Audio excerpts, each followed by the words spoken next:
Hey guys, how are you today? Quick rant before we dive into today's chaos. As some of you might have noticed, YouTube's algorithm has decided I'm not special anymore. Shocking, I know. So now if you don't like, comment, or do a little backflip in the algorithm's honor, this video might just vanish into the void, never to be seen again. Seriously though, even a hi or "this is wild" in the comments helps way more than you think. It tells YouTube, hey, people actually like this channel. Maybe don't hide it from everyone. That can really help push my videos out to a wider audience, not just to my subscribers. So if you enjoy these stories and want to support the channel, that's the best way to do it. Now grab a drink, get comfy, and enjoy the drama. You won't want to miss this one. There's a lot to this, and it's all newly revealed to me, so I'm still processing, and I'm sure I'll be all over the place. I'm so angry about all this. My husband's sister adopted a child 4 years ago. She had talked before about being a single mom by choice, and when her friend had a child she didn't want to raise, she said it made sense to step in and offer to become the baby's mom. Everyone was supportive and welcomed the child into the family. 2.5 years ago, my husband's sister was diagnosed with MS. She unfortunately declined rapidly and asked us to take in her child, and we agreed. We had not yet had children of our own at that point, which made it easier. We made sure she still spend time with her child, and she asked that we continue raising the child. And I'm saying the child to keep anonymity, no matter how bad she gets, or if she dies. We agreed. My husband never acted weird around the child, never acted like he had some secret. He acted like an uncle willing to step in and raise his sister's child. Recently, his sister confessed to me that my husband was the biological father of this child.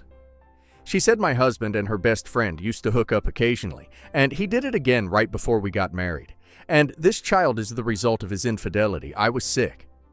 She told me she couldn't keep lying to me, because eventually it would come out, and she wanted to minimize the damage. I confronted my husband and he denied it, so I asked him to do a DNA test. He's the father, there's no doubt. DNA confirmed he's the biological father. He told me nothing happened since we were married, and he loves me, and he's sorry for what he did. He said it was a drunk night before our wedding, and he would never do something like that again. Then he said he wanted us to be a family and offer to adopt his child and raise them as our own. He told me, this doesn't have to end us. I left the house and have been staying with my sister since the DNA results. I'm disgusted, and I don't want to sign up for this. I know that baby is innocent, but I now can only see what my husband did, and I cannot imagine raising them and acting like their mom, and keeping my husband in my life. My husband's sister has reached out to apologize multiple times, and she told the rest of their family the truth also. My husband's parents have tried to contact me to get me back to my husband. They have told me I have a family now, and I can't leave, and especially not with their daughter unable to raise this baby again. I had to block them because their messages were blaming and shaming me more and more for not agreeing to marriage counseling and moving forward as a family. I don't see a way back from this. But I have been in this child's life since birth and raised them for more than 1.5 years. I just know I could never be a good mom to them knowing what I know. Am I an a-hole for wanting to divorce and walk away? Oh my God. OP is not the a-hole. OP's husband didn't just cheat. He created a lifelong secret that he let OP live with for years. OP was raising the living proof of his betrayal without even knowing it. And he was fine letting her play mom while hiding the truth. That's not love. That's manipulation. And the fact that his entire family is trying to guilt-trip OP into staying for the child, instead of holding him accountable, tells OP everything about where their priorities lie. OP didn't break this family. He did the moment he chose to lie. OP need to walk away with her dignity. She owes them nothing. And now let's hear community's opinion. This story broke my heart. You stepped up for a child out of love and compassion, and now everyone's twisting that love to emotionally blackmail you into staying. It's disgusting. You were deceived for years, and that child's existence was built on a betrayal you never consented to. You can care about that baby's well-being and still not want to be tied to the man who betrayed you. The fact that he kept this secret through marriage, through family visits, through DNA-level proof says it all. You deserve peace, not a lifetime of pretending this never happened. Let's be clear. Your husband didn't just cheat. He weaponized your kindness. He let you bond with a child he knew was his, lied every single day for years, and then only confessed when his sister forced the truth out. And now he has the audacity to say, "This doesn't have to end you." That's delusion. That child is innocent, yes, but your husband and his entire family are not. You don't owe them forgiveness, parenting, or emotional labor. You deserve someone who doesn't build your life on lies. Hello, my dear friends. How are you doing? Hope you are having an amazing day and not having to deal with drama.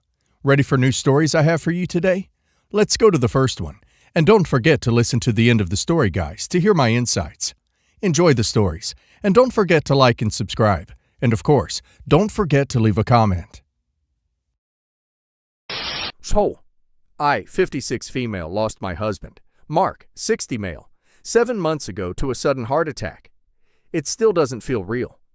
One moment, we were having morning coffee and planning a weekend getaway, and the next, he was gone. 16 years together, married for 10, a lifetime condensed into a blur of funeral arrangements, legal paperwork, and a hollow silence I still haven't gotten used to. Mark had one daughter from his previous marriage, Emma, 29 female. Her mother, Claudia, passed away when Emma was 11. The house we lived in was originally Claudia's family home. It had been left to Emma in Claudia's will, but Mark continued living in it, raising Emma through her teenage years. I met Mark when Emma was 13. She was quiet, polite, but distant. We never bonded in any meaningful way, and I never tried to replace her mother. I stayed in my lane. I was just there when she came home from school, kept things stable, cooked dinner, and offered help when she asked. But she rarely did. When Emma turned 18, she went away to university and never really came back. She'd visit for holidays and sometimes during the summer, but her life was elsewhere. She eventually moved to another city, started her career, and only saw her father a few times a year. Still, the house remained her childhood home, even though she hadn't lived in it full-time in over a decade. Mark and I remained in that house. It wasn't fancy, an older brick two-story with creaky floors, an outdated kitchen, and a crumbling driveway. Over the years, we poured ourselves into it.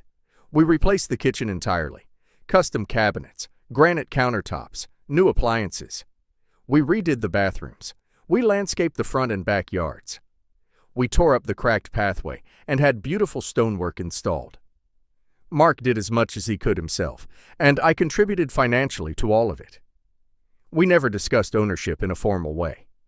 The house was ours in the emotional sense, but legally, yes, it was in Emma's name. Claudia had left it to her, and Mark had never contested that. We assumed there was no urgency to change anything. We were living there, happily married, and Mark always said, "It'll all work out in the end." I spent over $50,000 of my own money on that house over the years. I paid for the kitchen reno. I paid for half of the landscaping. I paid for the patio furniture, the front windows, and the second bathroom remodel. I did it because it was our home. Mark contributed more in labor. I contributed in money. We were a team. Then Mark died. Emma came to the funeral, of course. She was composed, cold, and strangely detached from everything. While I was crumbling under the weight of losing my husband, she was chatting with cousins and making phone calls about work. I chalked it up to grief. Everyone processes differently. She left the day after the funeral. I didn't hear from her for 2 weeks. Then I got the email. It was very formal. She wrote that, per legal ownership, the house belonged to her, and now that her father had passed, she no longer felt it was appropriate for me to continue living there. She gave me 30 days to vacate. No phone call, no conversation. Just an email. I was stunned. I tried to call her. She didn't answer. I emailed back, asking if we could talk about this, if she was really kicking out the woman who had lived there for 16 years, who helped raise her, who built a life with her father. She replied saying, "This was my mother's home. It was supposed to come back to me after my father passed. You knew that. You were a guest, and now that time has ended." I was devastated. I had no legal claim to the property. I knew that. Mark and I had discussed making some changes, but we kept putting it off. There was always something else. Medical bills, trips, things to prioritize. I never thought I'd be left like this, but I wasn't going to walk away with nothing. So I got a lawyer. I didn't want to fight her for the house. I just wanted to be compensated for the money I had put in. Every invoice, every bank statement, every renovation bill. I compiled them all. My lawyer filed a claim against Emma for unjust enrichment, which, in simple terms, means that she financially benefited from improvements I paid for, and now wanted to exclude me from any restitution. Emma responded through her lawyer, saying I lived there rent-free for 20 years, and that my investment was part of my cost of living, that I never paid a dime in rent, that the house appreciated because of the market, not because of anything I did. She accused me of being manipulative, of leeching off her father, of now trying to profit off her grief. The case went to court. It was one of the worst experiences of my life. Sitting there, while my stepdaughter's lawyer painted me as a calculating gold digger, as if I hadn't wiped her bloody knees when she was 14 and cried over a breakup, as if I hadn't sacrificed my own retirement savings to build a life with her father, as if I was just some tenant squatting in her childhood home. But the court saw through it. I had receipts. I had proof. I had emails between Mark and me discussing renovation plans. I had invoices with my name, bank statements showing direct transfers, testimony from contractors, even friends and neighbors who testified that I coordinated and paid for most of the improvements. The court ruled in my favor. Emma was ordered to pay me $47,865, plus a portion of my legal fees. She doesn't have that kind of cash, so her lawyer informed the court she intends to sell the house to satisfy the judgment. And now, she's calling me cruel, petty, saying I'm making her homeless, that I forced her to sell her childhood home, that I got what I wanted in the end. Her friends and some extended family have been messaging me, accusing me of hurting her in the worst way and time when she is grieving, that I should have let it go because I lived there for free and that it wasn't my house. But here's the thing. I didn't ask for the house. I didn't ask for her inheritance. I only asked for the money I put in. I was willing to walk away with nothing more than what was mine. If I had actually been a tenant all these years, then fine. But I wasn't. I was Mark's wife. That was our home. I upgraded her house, and she wanted to reap all the financial benefit and leave me with nothing. I now live in a small apartment. No garden, no porch, no fireplace.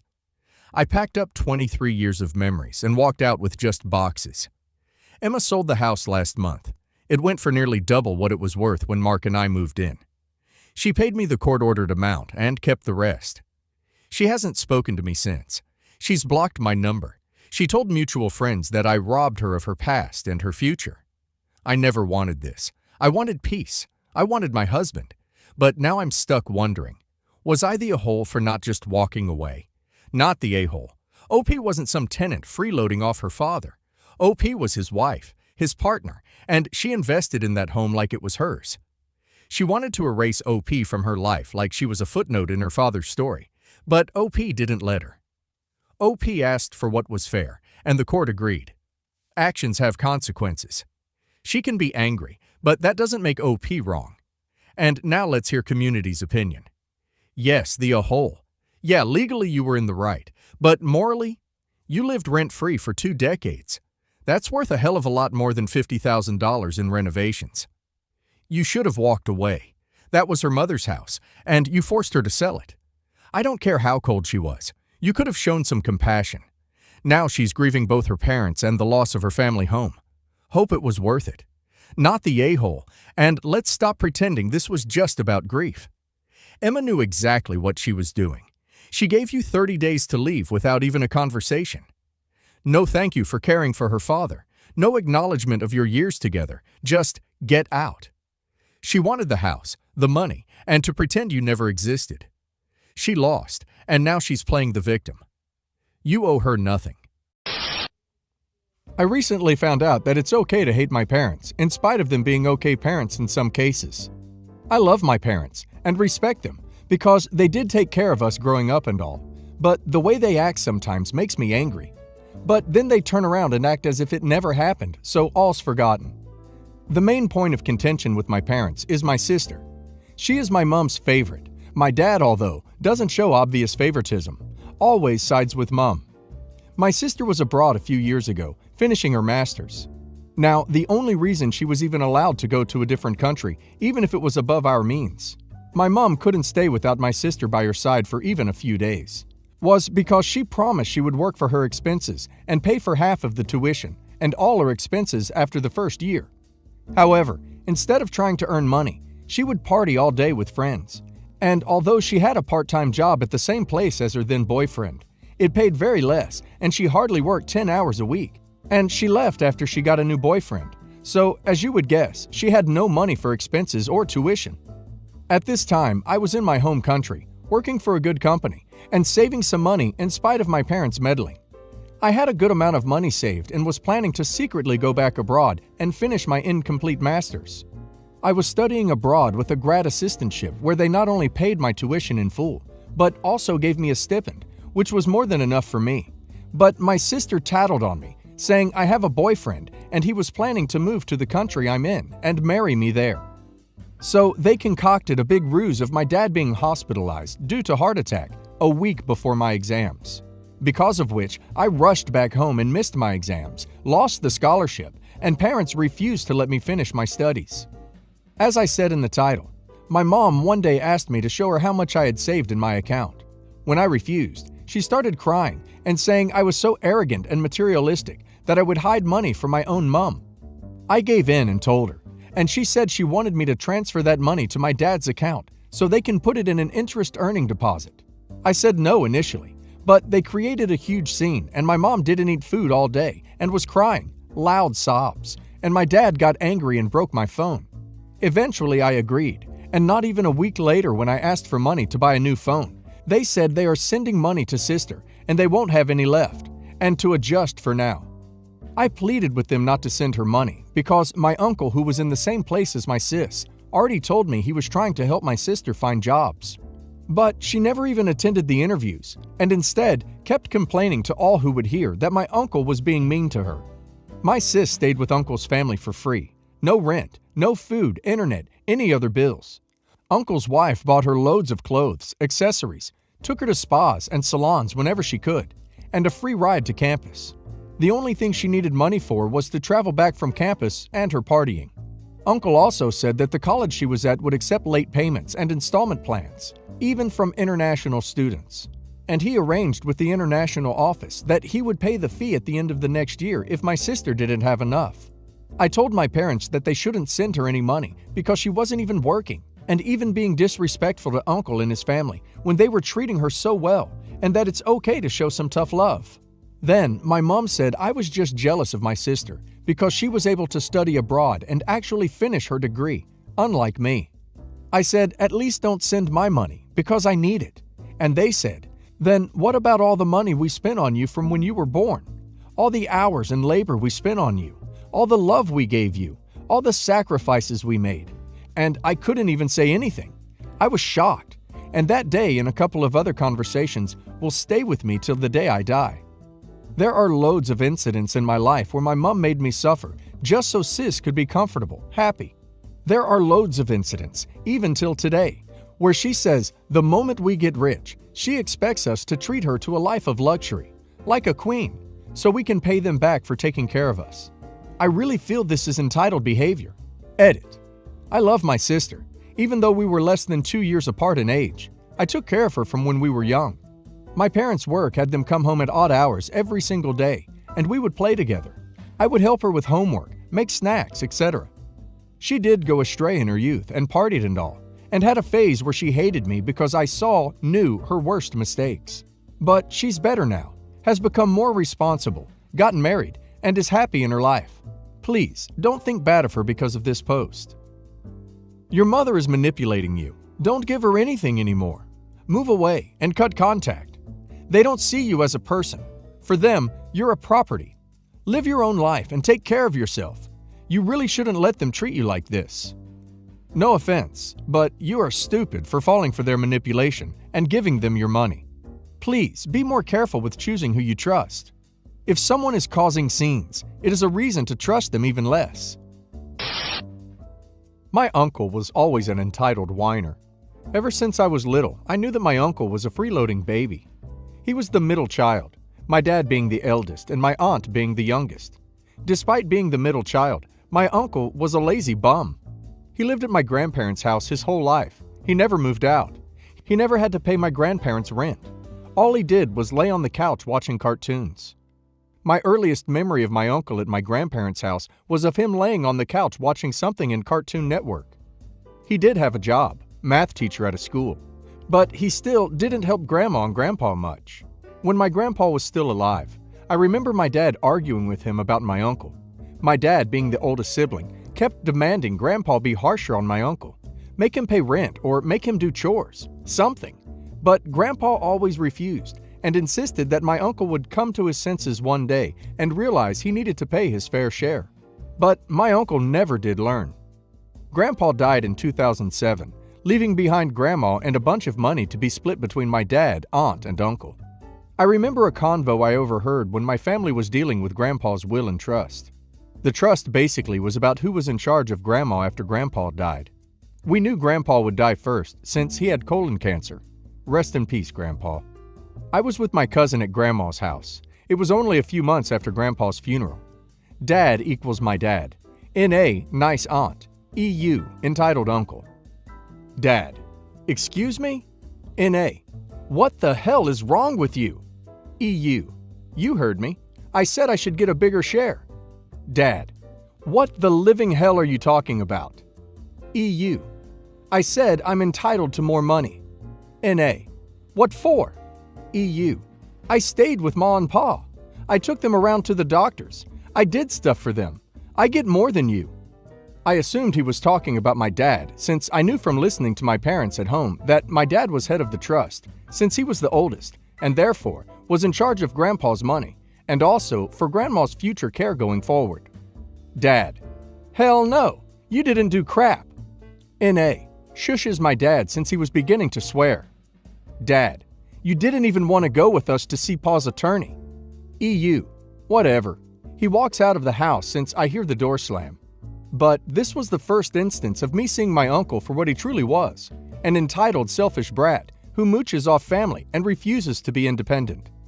Years pass, and eventually, my uncle gets engaged for the first time in his life. Keep in mind, he's around 47 at this time. Now, his girlfriend was just as big an entitled brat as he was, a match made in hell it seems. As they begin planning their huge, over-expensive tacky wedding, my aunt notices money missing from Grandma's care home fund. My aunt had just become Grandma's official guardian, so she too, like my dad, was in charge of not only funds, but also making sure Grandma was being taken care of properly. She put Grandma in a nice local and private care home run by a nice nurse lady. One day at home, my dad gets a call from my aunt. N.A. hey, you need to get down to the care home, now. Dad: what? What's wrong? Is it Ma? N.A. no, it's E.U. $9,000 are missing from her account. She gets sent Ma's bank statements. Dad leaves the living room to grumble into his phone. When he comes back, he tells me and Mom to go with him to the care home to see my aunt, who was there just to talk to the care home nurse. When we got there, a huge shock was seen. My uncle and his fiancée were there arguing by the front gates with my aunt. TW equals tacky witch, my uncle's evil fiancé. N.A. what the hell's the matter with you? E.U. I was a couple grand short. N.A. for your hideous wedding? Get out of here, you stole from Ma. My dad rushes out of the parked car and gets between his siblings. My mom and I sit in the car with the windows rolled down. I could see my mom fuming. She hated E.U. and TW just as much as anyone else in the family. Dad: you should be lucky we don't call the police on you. E.U. why should you? TW: how dare you threaten to call on us? We didn't do anything wrong. Grandma signed the check. Dad: Ma has dementia. She isn't clear to sign for anything. E.U. get out of my face. My uncle and the tacky witch begin leaving, but my mom jumps out of the car to confront them. Me: Mom, kick her ass. I knew my mom had bigger issues with the fiancé than she did with E.U. Dad rushes over and holds my mom back. Mom: you be. But E.U. and TW walk away and get back into their car and speed away dangerously. E.U. and TW got married, and my dad still refused to call 911 on his own brother, despite my mom begging him to, since he and his now wife literally committed a crime. Months after we were all forced to go to EU and TW's ugly wedding, EU ups his game. My dad received a letter from an attorney saying that EU was suing him and NA. EU wanted to replace my dad as first place on Grandpa's trust so he could have legal access to Grandma's funds. This SOB wanted legal access to Grandma's care and money, just to mooch off her money. My dad and aunt were rightfully pissed to all hell. Their own brother took them to court just because he's an entitled little moocher who thought he deserved Grandma's and Grandpa's money more just because he freeloaded in their house since forever. My dad and aunt went to hearings, but eventually the case was thrown out since my uncle was so obviously dumb and entitled that not even the judge thought he was in any right to sue his siblings. To this day, no one in the family talks to EU and TW. It's like ever since they tried suing my dad and aunt, everyone in the family just started ignoring them and casting them aside for every family event.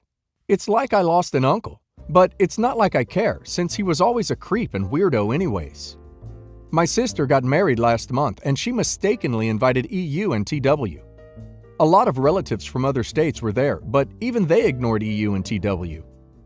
EU tried saying hi to me and my two closest cousins, but we shrugged him off.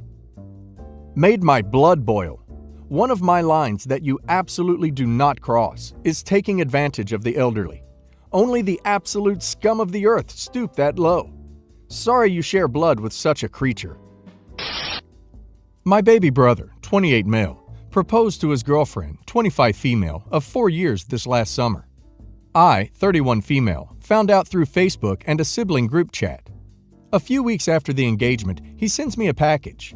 The day I received it, he and his fiancée FaceTimed me to watch me open it. I recognized the box because I had gotten a similar one when my BFF got married. I thought, I'm gonna be a bridesmaid. I opened the box and it had my child's name on it instead. 5 female. He asked her to be their flower girl, and she said yes. I was excited for her first wedding. Anyways, fast forward to November. I didn't hear any updates about the wedding or what the couple wanted me to do. I'm his only biological sibling. So I called our dad and asked if there were any updates. He told me to read your texts, and I didn't know what he meant. Apparently, they're all in a group chat, and I'm not. He told me that there are 5 grooms, 3 of them our older half-brothers, and his fiancée's 5 maids. 3 are my nieces, 1 is our older half-sister, including a BFF who is maid of honor. Older half-sister is in charge of the bridal party. Our dad became upset after what he was telling me, and he hung up. Since my dad's phone call, I've been receiving my brother's pay requests and invites to join their bridal party and chats. I have either denied or ignored. He finally sent me an invitation a week ago. I don't want to pull my daughter out of it, but am I the a-hole if I do that? We were very close as youngsters until I left home at 13. Our grandma raised me the rest of my teen years. Unfortunately, she passed May 6, 2021, and the couple are marrying on her anniversary death date, 5/6/22.